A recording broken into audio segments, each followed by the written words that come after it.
അനുഗ്രഹീതരായിരിക്കുന്ന നമ്മുടെ വികാരി പൊന്നാങ്കുഴി അച്ഛൻ, മറ്റ് ശമാശന്മാർ, വളരെ സന്തോഷത്തോടു കൂടിയാണ് ഞാനിവിടെ നിൽക്കുന്നത്.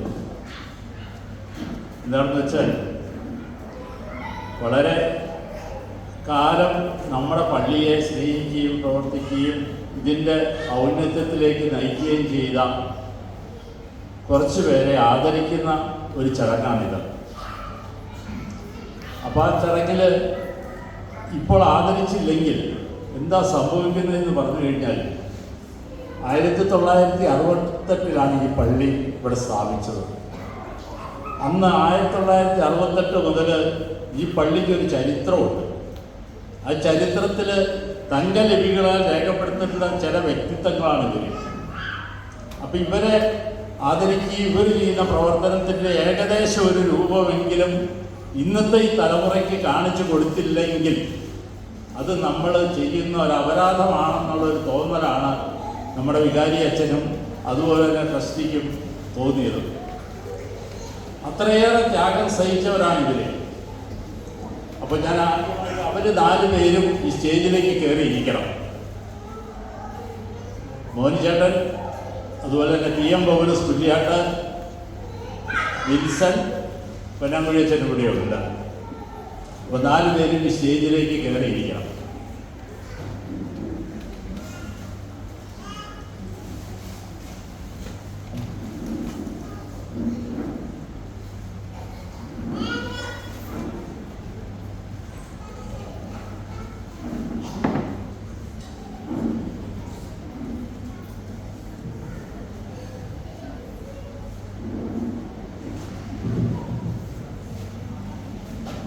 പരിപാടികൾ അധികം നീട്ടിക്കൊണ്ടു പോകാതിരിക്കാൻ വേണ്ടിയിട്ട് ഇത് 20 മിനിറ്റ് കൊണ്ട് ഈ ചടങ്ങ് അവസാനിപ്പിക്കണം. ഇവരെ ആദരിക്കണം.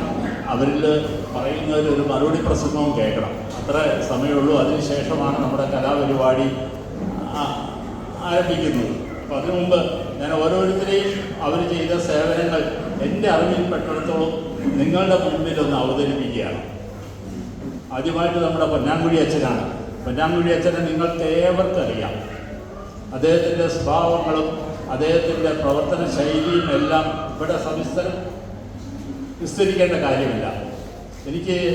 ഞാൻ ആദ്യമായിട്ട് പൊന്നാങ്കുഴി അച്ഛനെ കാണുന്നത് 1966 1966 ഞാൻ മുളന്തുരുത്തി സ്കൂളിൽ പഠിക്കുമ്പോൾ അവിടെ എൻ്റെ സീനിയറായിട്ട് ആരക്കത്ത് സ്കൂളിൽ ഫീസ് വാങ്ങി ഒരു ഷമ്മാശ കുപ്പായം ഇട്ട ഒരാൾ സ്കൂളിൽ പഠിക്കാൻ വന്നു. എന്നെ സംബന്ധിച്ചുള്ള ഒരു വലിയ അനുഭവമാണ്. ഷമ്മാശ കുപ്പായം ഇട്ടിട്ട് അന്നത്തെ കാലത്ത് ഞങ്ങൾ സർവ്വ ആൾക്കാരിയ്ക്കുന്നിടത്ത് ഒരു ഷമ്മാശ കുപ്പായം ഇട്ട ഒരാൾ സ്കൂളിൽ പഠിക്കാൻ വന്നിരിക്കുന്നു. അങ്ങനെ ഒരു കൊച്ചു ഷമ്മാശൻ 10ാം ക്ലാസ്സിൽ പൊന്നമ്മ ടീച്ചറുടെ ക്ലാസ്സിലാണെന്ന് എനിക്ക് തോന്നുന്നത് അവിടെ വന്നു. വൈകുന്നേരങ്ങളിൽ അന്ന് ഇത്രയും ബസ്സുകളൊന്നുമില്ല. ഞങ്ങൾ വൈകുന്നേരം ഇങ്ങോട്ട് ഈ ഷമ്മാശൻ്റെ കൂടെ നടക്കും. ഷമ്മാശൻ്റെ വീട് നിങ്ങൾക്ക് അറിയാമല്ലോ. ഷമ്മാശൻ്റെ ഇപ്പോഴത്തെ ഈ അച്ഛൻ്റെ വീട് നിങ്ങൾക്ക് അറിയാമല്ലോ. പൊന്നാങ്കുഴി നമ്മുടെ മടത്തിക്കുന്ന് കയറ്റം കഴിഞ്ഞ് അങ്ങനെ ആ കരട്ട കയറ്റത്തിലേക്ക് നടന്നു പോകും. ഞാൻ തുരുത്തിക്കര അവിടെ കരട്ട കവർ വരുമ്പോൾ ഞാൻ തിരിഞ്ഞു പോകും. അങ്ങോട്ട് പോകുമ്പോഴത്തേക്കും ഇന്ന് നിങ്ങൾക്കറിയില്ല, ഒരു പുല്ലിയാട്ടുവേലിൽ ഒരു സണ്ണി ഉണ്ടായിരുന്നത് മരിച്ചുപോയ അദ്ദേഹം കൂടെ അച്ഛനങ്ങ് പോകുമായിരുന്നു. നിങ്ങൾക്കറിയാം 1972 ഈ പള്ളിയിൽ വെച്ച് ആദ്യമായി ഒരു വൈദിക പട്ടം ലഭിച്ച ഒരു വ്യക്തിയാണ് നമ്മുടെ പൊന്നാങ്കുഴി അച്ഛൻ. ഈ പള്ളിയൊക്കെ പണിതപ്പോൾ, ഈ ചാപ്പൽ പണിതപ്പോൾ ഇതിൻ്റെ പ്രവർത്തകർക്കെല്ലാം ഒരു ഉപനാണെന്നുള്ളൊരു ഉദ്ദേശമുള്ളൂ. പക്ഷേ ഇതിൻ്റെ പ്രവർത്തനത്തിൽ ഈ അച്ഛനെ ആദ്യമായിട്ട് ഇവിടെ ഒരു പ്രീസ്റ്റ്ഹുഡിലേക്ക് യുവാനന്മാർ സേവകസ്ഥിതിയേനി ഇവിടെ വെച്ച് പട്ടം കൊടുത്തു. അതിനെല്ലാം ദൃസാക്ഷികളായവരിവിടെ വളരെ ചുരുക്കം പേരുള്ളൂ. എന്ന് വെച്ച് കഴിഞ്ഞാൽ ഇവിടെ സ്ത്രീകളുടെ ഭാഗത്ത് എല്ലാവരെയും ഇങ്ങോട്ട് കെട്ടിക്കൊണ്ടുവന്നവരാണ്. അവർ ഈ അടുത്ത കാലത്ത് ഈ നാട്ടിലേക്ക് വന്നവരാണ്. അവരാരും ഈ ചടങ്ങ് കണ്ടിട്ടില്ല. ഇവിടെ ഉണ്ടായിരുന്ന സ്ത്രീകളൊക്കെ അവരൊക്കെ കെട്ടിച്ചു കൊണ്ടുപോയി. പിന്നെ പുരുഷന്മാരാണെങ്കിൽ അന്നത്തെ കാലഘട്ടത്തിൽ ഉണ്ടായിരുന്നവരെല്ലാം ഞങ്ങൾ കുറച്ച് പേര് മാത്രമേ ഇനി ജീവിച്ചിരിക്കുള്ളൂ, ബാക്കി എല്ലാവരും മരിച്ചുപോയി. അപ്പോൾ അതുകൊണ്ട് ആ ചരിത്രത്തിൻ്റെ സാക്ഷികളാകാൻ നിങ്ങൾക്ക് ആർക്കും സാധിച്ചില്ല. ഈ 1972 ഓർഡിനേറ്റ് ചെയ്ത് ഈ വന്നതിന് ശേഷം നിങ്ങൾക്കറിയാം, നമ്മുടെ കുര്യാക്കോസ് അച്ഛൻ ഹൈദരാബാദിലേക്ക് ആദ്യം ഇവിടുന്ന് സ്ഥലം അവിടെ വികാരിയായി ഇവിടെ വികാരിയായിട്ട് നമ്മുടെ പൊന്നാങ്കുഴി അച്ഛനാണ് വന്നത്. പൊന്നാങ്കുഴി അച്ഛൻ ഇവിടെ വികാരിയായിട്ട് വന്നു. വളരെ കൊച്ചച്ഛനാണ്, ഞങ്ങൾ തമ്മിൽ ഒരു വ്യത്യാസമില്ല. അന്ന് ഈ 1968 മുതൽ 75 വരെ എനിക്ക് ഇവിടെ ഒരു പണിയുണ്ടായിരുന്നു. ഇപ്പോഴത്തെ മോനിച്ചേട്ടൻ പണിയുന്ന പണിയായിരുന്നു ഞാനന്ന് ചെയ്തിരുന്നത്, എനിക്ക് ജോലി കിട്ടുന്നവരെ. അത് ആർക്കും അറിയില്ല, ഇവിടെ വളരെ ചുരുക്കം പേർക്ക് അതൊക്കെ അറിയാവുള്ളൂ. അന്ന് പള്ളിയൊന്നും പണി പൂർത്തിയായിട്ടില്ല, പല കാര്യങ്ങളൊന്നും പ്രവർത്തനങ്ങളൊന്നും നടന്നിട്ടില്ല. ആ കാലഘട്ടങ്ങളിൽ ആ പണിയായിരുന്നു ഞാൻ ചെയ്തിരുന്നത്. അന്ന് ഈ പൊന്നാങ്കുഴി അച്ഛൻ്റെ കൂടെ ഈ കാര്യങ്ങൾക്കെല്ലാം സഹായിച്ചും എല്ലാം നടന്നു കൂട്ടത്തിലാണ്. അതുകൊണ്ടാണ് എനിക്ക് പൊന്നാങ്കുഴി അച്ഛനോട് ഇത്ര ഒരു അടുപ്പം തോന്നുന്നത്. പിന്നെ ഞാൻ പൊന്നാങ്കുഴി അച്ഛനിൽ കണ്ടിട്ടുള്ള ഒരു വ്യക്തിത്വം, പള്ളിയിൽ അക്കാലത്തും ഇക്കാലത്തും ഒരു പെരുന്നാൾ വന്നാലും ആദ്യം ഷെയർ എടുക്കും, പൈസ തരും. അപ്പം ഞാൻ അതുപോലെ തന്നെ കുർബാന ചെല്ലുന്ന ദിവസം വന്നാലും ആ വീട്ടിലുള്ള അച്ഛൻ്റെ പേര് ഉൾപ്പെടെ പേര് തരും. അപ്പം ഞാൻ ഓർക്കാറുണ്ട്, എൻ്റെ മനസ്സിൽ ഈ അച്ഛൻ കുർബാന ചെല്ലുമ്പോൾ അച്ഛൻ്റെ പേര് തന്നെ ഇവിടെ വന്നിട്ട് അന്ന് 35 പൈസയാണ് കുർബാനയ്ക്ക്. ഈ പൈസ തന്നെ എന്തിനാണ് ഇത് ഞാൻ ആലോചിക്കും. അച്ഛനങ്ങ് ചെല്ലിയാൽ പോരെ, അച്ഛൻ്റെ പേര് അവിടെ വരുമ്പോഴത്തേക്കും എന്താണെന്ന് എനിക്കറിയില്ല, അവിടെ നടക്കുന്ന എന്താ സംഭവമാണെന്നോ അതൊക്കെ തിരുമേനിക്കൊക്കെ അറിയാം. അവിടെ എങ്ങനെയാണ് ഞങ്ങളുടെ പേരുകൾ അവിടെ ഓർക്കണമെന്നോ ഇതൊന്നും അതിനെക്കുറിച്ചുള്ള വേദശാസ്ത്രമൊന്നും എനിക്കറിയില്ല. ഏതായാലും അച്ഛൻ പൈസ തന്നിട്ടേ അച്ഛൻ വരുള്ളൂ. അങ്ങനെയുള്ള ഒരു അച്ഛനായിരുന്നു. അച്ഛനാണ് നമ്മുടെ പൊന്നാങ്കുഴി അച്ഛൻ. പിന്നെ അച്ഛൻ്റെ കാലഘട്ടത്തിൽ നടന്നെന്ന് പറഞ്ഞു കഴിഞ്ഞാൽ വലിയൊരു സംഭവം നടന്നു. എന്നുവെച്ചാൽ നിങ്ങൾക്കറിയാം എന്ന് എനിക്കറിയില്ല, ആദ്യം 20 സെൻറ്റ് സ്ഥലം മാത്രമാണ് ഈ പള്ളിക്ക് ആത്രശ്ശേരിയിൽ കുര്യാക്കോസ് ചേട്ടനും ഭാര്യ മറ്റേ അന്നമ്മ ചേർത്തി കൂടി എഴുതി തന്നത്. അതിനുശേഷം 1 ഏക്കർ 19 സെൻറ്റ് സ്ഥലം പൊന്നാങ്കുഴി അച്ഛൻ ഇവിടെ ഇരുന്ന കാലഘട്ടത്തിലാണ് വാങ്ങിയത്. വാങ്ങുക എന്ന് പറഞ്ഞാൽ ഞങ്ങൾ പൈസയൊന്നുമില്ല, എൻ്റെ ചേട്ടനാണല്ലോ ട്രസ്റ്റി. അപ്പോൾ അന്ന് കാലത്ത് പണമൊന്നുമില്ല, പിടിയരിപ്പിരിവും നെൽപ്പിരിവും മാത്രമേ ഒരു വരുമാനമുള്ളൂ. പിന്നെ ഈ 35 പൈസ കുർബാന കിട്ടും. പക്ഷേ ഈ സ്ഥലം വാങ്ങണമെങ്കിൽ പൈസ വേണം. പൈസയ്ക്ക് ഈ കുര്യാക്കോസ് ചേട്ടന് ആവശ്യമാണ്. ഈ നമ്മുടെ ആത്രശ്ശേരിയിലെ കുര്യാക്കോസിൻ്റെ പൈസയ്ക്ക് ആവശ്യവുമാണ്. എന്ത് ചെയ്യും? അപ്പോൾ പൊന്നാങ്കുഴി അച്ഛൻ ചെയ്ത വ്യക്തിത്വം ഉണ്ട്. അതാണ് അദ്ദേഹത്തെ ഓർക്കുന്നത്. അദ്ദേഹത്തിൻ്റെ പിതാവിനൊന്നൊരു ചെറിയ ബാങ്കുണ്ട്, വലിയ ബാങ്കൊന്നും അല്ല, ബ്ലേഡ് ബാങ്ക് ഞാൻ പറയുന്നതല്ല. അവിടെ നിന്ന് അവരുടെ മത്തായിച്ചേട്ടനാണ്, ആ മത്തായിച്ചേട്ടൻ അപ്പൻ്റെ കയ്യിൽ നിന്ന് പൈസ വാങ്ങി ഈ സ്ഥലം കുര്യാക്കോസിന് കൊടുത്തിട്ട് 1 ഏക്കർ 19 സെൻറ്റ് ആധാരത്തിൽ, അച്ഛൻ്റെ പേരിലാണ് ആധാരം രജിസ്റ്റർ ചെയ്തിരിക്കുന്നത്, ഞാനാണ് അതിന് സാക്ഷി. ഇവിടെ മുളന്തുരുത്തി രജിസ്റ്റർ ഓഫീസിൽ 1 ഏക്കർ 19 സെൻറ്റ് സ്ഥലം അച്ഛൻ്റെ പേരിൽ ഈ പള്ളിക്ക് വേണ്ടിയിട്ട് അച്ഛൻ വാങ്ങിയതാണ്. അച്ഛൻ ചെയ്ത ഒരു വലിയ മഹനീയ കട. അതിനുശേഷം പിന്നത്തെ വർഷത്തെ നെൽപ്പിരിവ് നടത്തി നെല്ല് കിട്ടിയപ്പോൾ, അന്ന് നെല്ലിന് നല്ല വിലയാണ്, ഭയങ്കര ഡിമാൻഡാണ്. 100 പറ നെല്ല് ഇവിടെ കിട്ടും ഒരു കൊല്ലം നെൽപ്പിരിവ് നടത്തിയാൽ. അന്ന് കക്ഷി ഇതൊന്നും ബാധിച്ചിട്ടില്ല, ആ കാലഘട്ടമാണ്. ആ പണം 1.5 വർഷം കൊണ്ട് കൊടുത്തു തീർത്തു. അച്ഛൻ ഇതുമ്പോൾ തന്നെ കൊടുത്തു തീർത്തു. പിന്നെ 1973 അച്ഛനെ അയ്യമ്പള്ളിയിലേക്ക് സ്ഥലം മാറ്റി. അപ്പോൾ അവിടെ പീറ്ററച്ചനായിരുന്നു അയ്യമ്പള്ളിയിൽ. പീറ്ററച്ചൻ ഇങ്ങോട്ട് വന്നു. പീറ്ററച്ചനും ചെക്കനച്ഛനും കൂടി നമ്മുടെ പള്ളിയിലും വികാരിയായിട്ടിരുന്നു. അച്ഛൻ അയ്യമ്പള്ളിയിൽ പോയി. അയ്യമ്പള്ളിയിൽ ചെന്നതിന് ശേഷം നടന്ന സംഭവങ്ങളൊക്കെ പറയുകയാണെങ്കിൽ ഈ അച്ഛനെ ഇതുപോലെയൊന്നും ആദരിച്ചാൽ പോരാ. അവിടെ അനുഭവിച്ച ത്യാഗങ്ങൾ എന്ന് പറഞ്ഞു കഴിഞ്ഞാൽ എത്ര വലുതാണെന്നറിയാമോ? നമ്മളിവിടെ മുളന്തുരുത്തിലൊക്കെ നമ്മൾ ഒരുപാട് ത്യാഗങ്ങൾ അനുഭവിച്ചവരാണ്.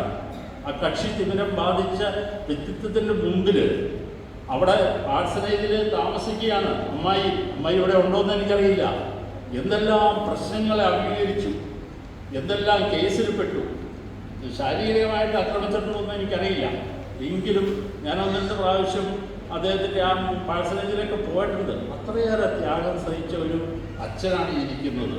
നമ്മൾ ഉദ്ദേശിച്ച് നമ്മൾ ഈ ഓർത്തഡോക്സുകാരെന്നൊക്കെ പറഞ്ഞ് നമ്മളിപ്പോൾ എല്ലാവരും നല്ല അഭിമാനത്തോടെ AC-യിലൊക്കെ ഇരിക്കുന്നുണ്ടെങ്കിൽ അന്ന് ഇവിടുത്തെ അച്ഛന്മാർ അനുഭവിച്ച ബുദ്ധിമുട്ടും അന്നത്തെ അജ്ഞാനികൾ അനുഭവിച്ച ബുദ്ധിമുട്ടും ആരോട് പറഞ്ഞാലും ആരും അതൊക്കെ വെറും വാചകടിയാണെന്ന് തോന്നും. പക്ഷേ അതൊക്കെ അനുഭവമാണ്, ജീവിതത്തിൽ അനുഭവിച്ച് ചെയ്തവരാണ് ഈ അച്ഛൻ. പിന്നെ ഈ അയ്യമ്പള്ളി കൊടുത്ത അനുഭവങ്ങളൊന്നും അച്ഛനറിയാം. പക്ഷേ എനിക്കും ഖേദമുണ്ട്. അതിനുശേഷം അച്ഛൻ മുളന്തിരുത്തിപ്പള്ളിയിൽ വികാരിയായി വന്നു. തുരുത്തിക്കര പിന്നെ മാന്തുരത്തെ പോയി, കാനായിക്കോട് ഇങ്ങനെ ചുറ്റി. പക്ഷേ എനിക്ക് തിരുമേനി ഇരുത്തിക്കൊണ്ട് ഞാൻ പറയുകയാണ്, സഭ അല്ലെങ്കിൽ നമ്മുടെ ആൾക്കാർ വേണ്ടത്ര ബഹുമാനം ഈ അച്ഛന് കൊടുത്തിട്ടുണ്ടോ എന്ന് എനിക്ക് സംശയമാണ്. ശബ്ദ സൗന്ദര്യം കൊണ്ടോ അല്ലെങ്കിൽ ആകാര സൗന്ദര്യം കൊണ്ടോ ഒന്നും അല്ല, ആ പ്രവൃത്തിയാണ്. ആ പ്രവൃത്തി കൊണ്ട് വളരെ ഔന്നത്യത്തിലേക്ക് ഉയർന്നിട്ടുള്ള ഒരച്ഛനാണ് പൊന്നാങ്കുഴി അച്ഛൻ. പിന്നെ വ്യക്തിപരമായിട്ട് എനിക്ക് പറയുകയാണെങ്കിൽ, എൻ്റെ വ്യക്തിത്വപരമായിട്ട് കാര്യമാണെങ്കിൽ ദൈവം തൊട്ടറിഞ്ഞ ചില നിമിഷങ്ങളുണ്ട്. ഈ അച്ഛനിവിടെ വികാരിയായിരിക്കുമ്പോഴാണ് ഞാൻ ഈ പള്ളിയുടെ മുകളിൽ അന്ന് PSCക്ക് എഴുതാനായിട്ട്, എനിക്കൊന്നും കേവലം 22 വയസ്സുള്ളൂ, 21 വയസ്സുള്ളൂ. PSC പരീക്ഷ എഴുതാനായിട്ടൊരു ലെറ്റർ എനിക്ക് വന്നു. അന്ന് ഇവിടെ ഒരു പോസ്റ്റ്മാൻ, ഒരു പ്രായം ചെന്ന വട്ടക്കുന്നുകാരൻ രാമൻ നായരാണ് പള്ളിയുടെ മുകളിൽ കൊണ്ടുവന്നിട്ട് ഈ PSC ടെസ്റ്റ് എഴുതാനായിട്ടുള്ള ഈ കടലാസ് എനിക്ക് തന്നു. എൻ്റെ പേര് എനിക്കുള്ളതാണ്. അപ്പം ഞാൻ ഇവിടെ നിൽക്കുന്ന പോസ്റ്റ്മാൻ എന്നെ അറിയാമല്ലോ, അച്ഛനെ അറിയാം. അങ്ങ് കയറി വന്നു, ഇത് തന്നു. ആ PSCക്കുള്ള ആ എഴുത്ത് പരീക്ഷയ്ക്കുള്ള ലെറ്റർ തന്നപ്പോൾ ഇത് മേടിച്ച് അച്ഛൻ വായിച്ചതിന് ശേഷം, ഇത് ജോർജിന് തീർച്ചയായിട്ടും കിട്ടും എന്നൊരു വാക്ക് പറഞ്ഞു.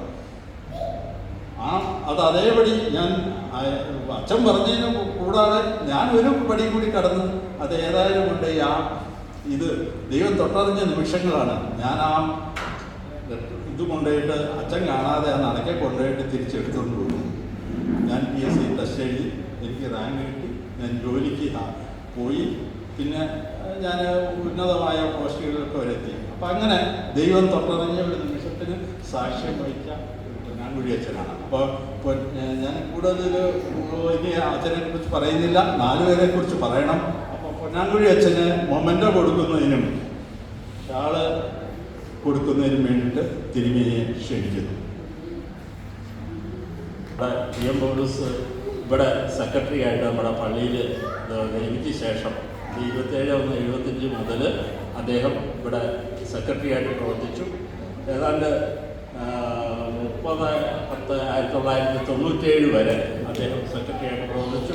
ആ പ്രവർത്തന കാലഘട്ടം പറയുകയാണെങ്കിൽ ഏറ്റവും പ്രശ്നപൂരിതമായ ഒരു കാലഘട്ടമാണ്. മുളന്തിരുത്തിപ്പള്ളി പൂട്ടിയിട്ടു, തുരുത്തിക്കര പള്ളി കൂട്ടാൻ ശ്രമം നടന്നു. തുരുത്തിക്കര പള്ളിയെ താഴിട്ട് പൂട്ടി, ആ താഴെ പൊട്ടിച്ച് അന്ന് ഗ്രിഗോറിയസ് തിരുമേനിയെ കൊണ്ട് ദാനേൽപ്പിച്ചു. ഇതിൻ്റെ എല്ലാം പിന്നിൽ അന്നത്തെ ഇത് ഞാൻ പറയുകയാണെങ്കിൽ അന്നുള്ള ആൾക്കാരെയൊക്കെ നിങ്ങൾ ഓർക്കണം. കുര്യാച്ചൻ ചേട്ടനെയും തൊമ്മൻ ചേട്ടനെയും ചാക്കപ്പൻ ചേട്ടനെയും കുഞ്ഞാപ്പൂ ചേട്ടനെയും ഒക്കെ ഓർക്കണം. അതുപോലെ പുല്യാട്ട കാരണവരെ മരിച്ചുപോയ കാരണവന്മാർ, അവരോടൊപ്പം ഈ തലമുറയിലിരിക്കുന്ന ഈ പുല്യാട്ട ഉള്ള ഈ പൗലൂസും എല്ലാം ശാരീരികമായിട്ടും മാനസികമായിട്ടും കായികമായിട്ടും എല്ലാം എന്തിനും തയ്യാറായി നിന്നുകൊണ്ടാണ് ഈ മുളന്തുരുത്തി ഭാഗത്ത് നമ്മളെല്ലാം അഭിമാനത്തോടുകൂടി ഓർത്തഡോക്സുകാർ എന്ന് പറഞ്ഞ് ഇവിടെ നിൽക്കാൻ. എത്രയോ പ്രാവശ്യം എത്രയോ സംഘർഷങ്ങളിലും സാധ്യതകളും ഉണ്ടായിരുന്നപ്പോഴും അവിടെയെല്ലാം പോയി അടി കൊടുത്തും അടി മേടിച്ചും എല്ലാം പോകുന്നതാണ്. അതിന് മുന്നിൽ നിന്ന ഒരു വ്യക്തിത്വമാണ് പൗലൂസ്. പിന്നെ വ്യക്തിപരമായിട്ട് പറയുകയാണെങ്കിൽ ഞങ്ങളൊക്കെ ഒരേ കാലഘട്ടത്തിൽ ഒരേ പ്രായക്കാരാണ്. കളിച്ച് നടത്തും, നാടകം കളിച്ചു. ഇവിടെ ഈ സൺഡേ സ്കൂൾ വാർഷികത്തിനൊക്കെ ഞങ്ങൾ നാടകം കളിച്ചിട്ടുണ്ട്. ഞാൻ നാടകത്തിൽ മുക്കിക്കിട്ടിയുണ്ട്, കുന്നപ്പള്ളി പോയി നാടകം കളിച്ചിട്ടുണ്ട്. അങ്ങനെ എല്ലാവിധ നല്ല കാര്യങ്ങളും ഇതും എല്ലാം ചെയ്ത് അദ്ദേഹം പ്രവർത്തിച്ചു. അദ്ദേഹത്തിന് നമ്മളൊരു ആദരവ് കൊടുത്തിട്ടില്ലെങ്കിൽ ഈ 75 മുതൽ 97 വരെയുള്ള കാലഘട്ടത്തിൽ പ്രത്യേകിച്ച് കുര്യാക്കോസച്ചൻ്റെ സന്തത സഹചാരിയായി നടന്നുകൊണ്ട് കുര്യാക്കോസച്ചൻ്റെ എല്ലാ കാര്യത്തിലും ആളിലും അർത്ഥത്തിലും വലിയ വലിയ ഭീഷണി നടത്തിയപ്പോൾ രാത്രി കുര്യാക്കോസച്ചൻ വീട്ടിൽ ചുറ്റും കാവലിരുന്നിട്ടുണ്ട്. അതൊന്നും ആരും മറന്നു പോകരുത്. അങ്ങനെയൊക്കെയുള്ളൊരു കാലഘട്ടം ഉണ്ടായിരുന്നു. അദ്ദേഹത്തെ ആദരിക്കുന്നു, അദ്ദേഹത്തിന് എല്ലാവിധ ആശംസകളും നേരുന്നു. പിന്നെ മോനിച്ചേട്ടനെ കുറിച്ച് പറയുകയാണെങ്കിൽ, മോനിച്ചേട്ടൻ നിങ്ങൾക്കെല്ലാം അറിയാം. അദ്ദേഹം ഒരു പട്ടാളക്കാരനായിരുന്നു എന്നുള്ളവർ നിങ്ങൾക്കറിയാം. അദ്ദേഹം ഒരു എക്സ് സർവീസുകാരനായിരുന്നു.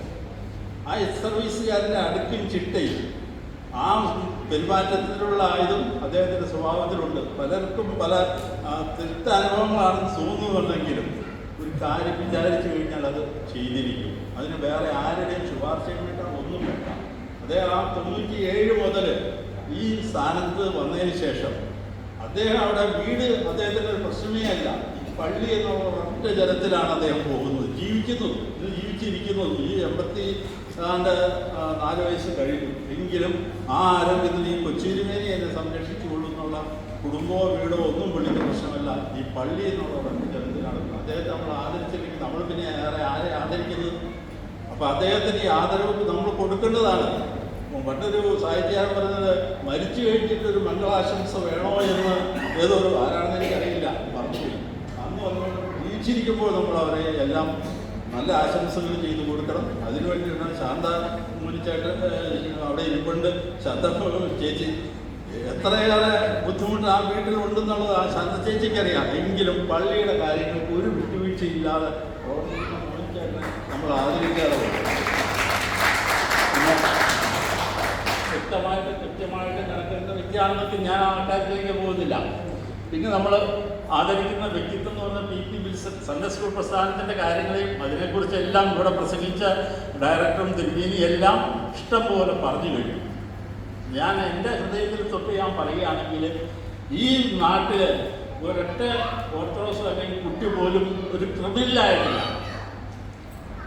ആ ക്രിമിനലാവാതിരുന്നതിൻ്റെ കാരണം എന്താണെന്നറിയാമോ? കഴിഞ്ഞ 38 വർഷക്കാലം ഇവിടെ ഈ സൺഡേ സ്കൂൾ പ്രസ്ഥാനത്തിൽ ഹെഡ്മാസ്റ്ററായി പ്രവർത്തിച്ച വിൽസൺ സാറിൻ്റെ ഒരു നേതൃത്വമാണ്.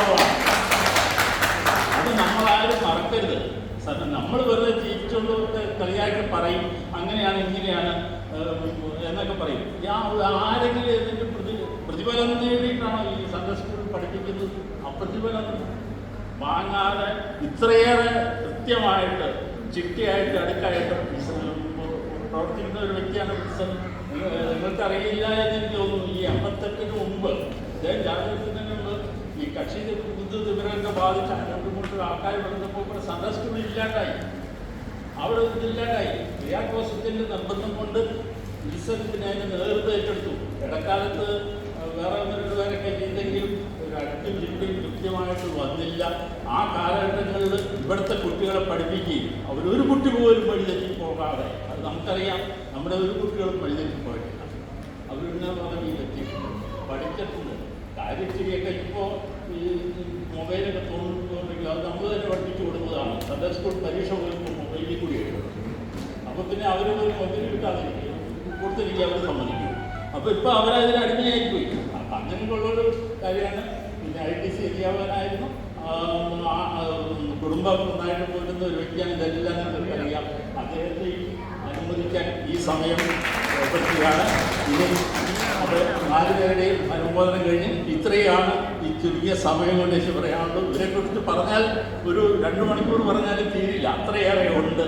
അതുപോലെ നമ്മുടെ മൺമറഞ്ഞു പോയവരുടെ എല്ലാം സംഭാവനകളൊക്കെ പറയുകയാണെങ്കിൽ നമുക്ക് വേറൊരു ദിവസം ഈ ഓൾഡ് ഏജ് സെൻറ്റ് ജോസഫിൻ്റെ ഒരു യോഗം കൂടിയിട്ട് നമുക്ക് ഈ പഴയ കാര്യങ്ങളൊക്കെ ഒന്ന് അയവിറക്കാം. അപ്പോൾ നമുക്കിതൊക്കെ പറയാം. പിന്നെ തിന്മേനി ഇല്ലാത്ത ഒരു സന്ദർഭമാണെങ്കിൽ നമുക്ക് കൂടുതൽ പറയാം. അപ്പോൾ ഇത്രയും പറഞ്ഞുകൊണ്ട് ഇവരെ ആദരിക്കരുത് സംസാരിക്കുന്നു. ഓരോരുത്തർ രാജ്യം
വിൻസെൻ്റ് സാറിന് ഒരാദരവ് കൂടിയുണ്ട്. സൺഡേ സ്കൂളിൻ്റെ വക ഒരാദരവ് കൂടിയുണ്ട്. 32 വർഷത്തെ സേവനത്തെ സംബന്ധിച്ച് അത് ഈ കൂട്ടത്തിൽ കൊടുക്കുന്നതായിരിക്കും.